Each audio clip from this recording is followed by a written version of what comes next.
how does personality influence lens selection? As cataract surgeons, we try to really get in the head of our patients and understand what makes them tick. Happiness is reality minus expectations. And if somebody is such a high-performing individual, they're going to find every flaw. So now I started asking the question, are you just reporting on what you're seeing, or are you complaining?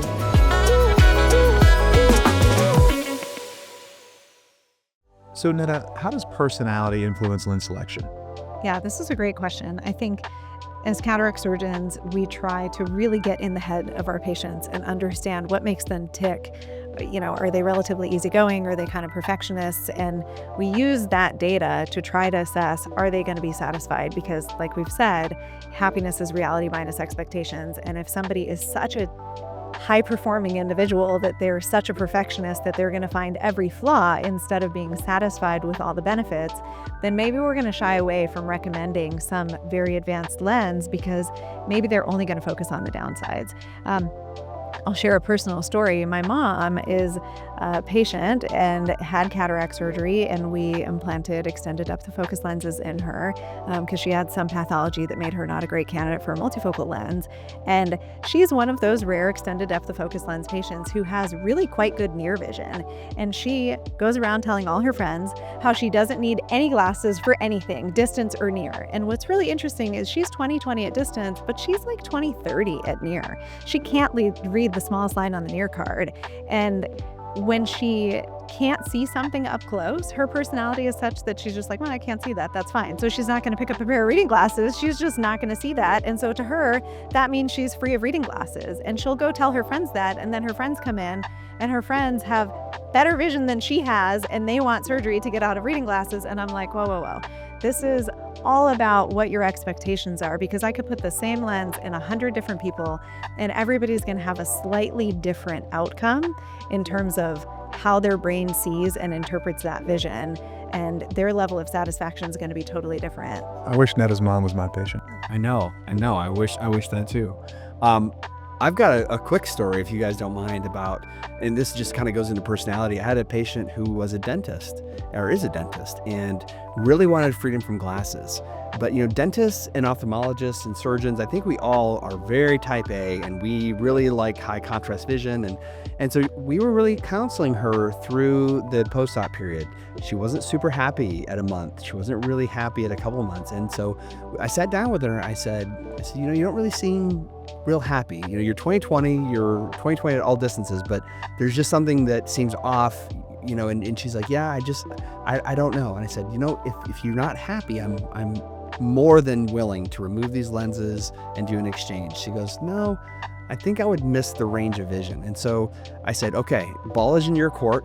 This is no big deal. If you're not happy, please. I said, the last thing I need is for you or any patient to be out there just suffering and feeling like no one's there to help them. So I said, please, at any moment you decide you're the boss, just know I will help you. She went home, thought about it, and said, no, the downsides aren't that bad. I don't want to do anything. And fast forward a couple months later, now she's actually referring patients into my practice, recommending the lens that at a couple of months she wasn't very happy with.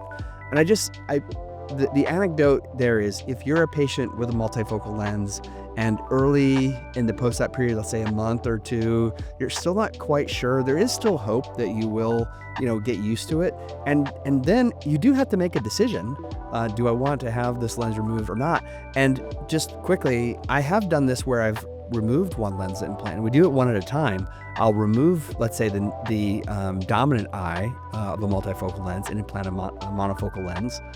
And then we wait and see. Does the patient want the other eye explanted as well in exchange?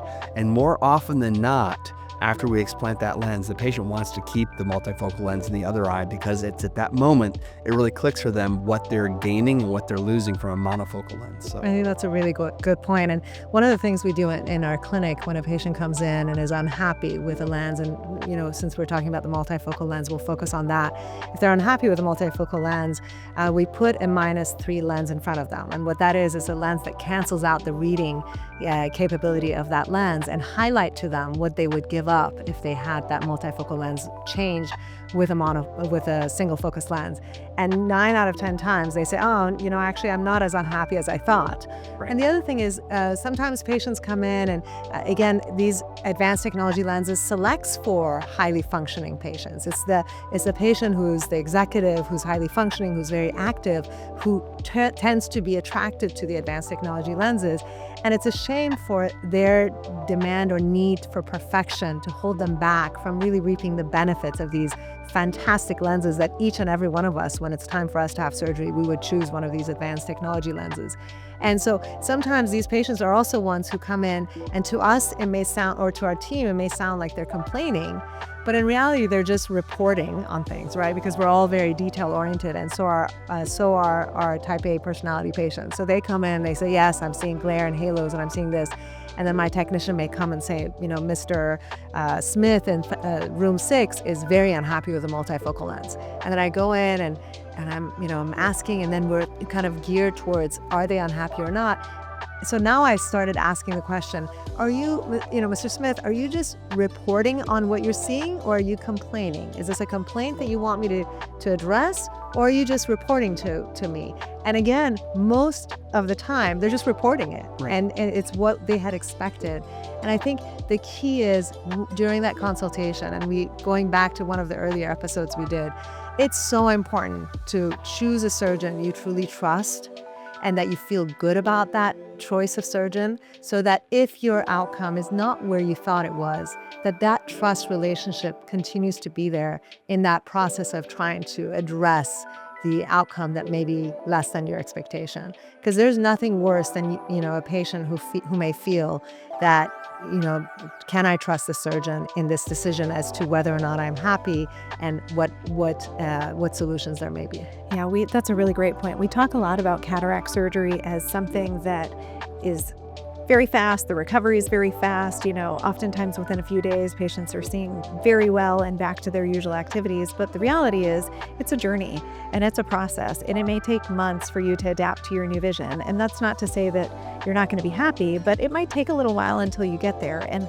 I would say well over 99% of our patients collectively are happy, but it sometimes takes a few months until they get to that point. So absolutely having a good relationship with your surgeon who can talk to you about the things that you're experiencing is important, because then you're going to know, is this something normal that I'm experiencing? And if I don't adapt to it, what are the potential solutions?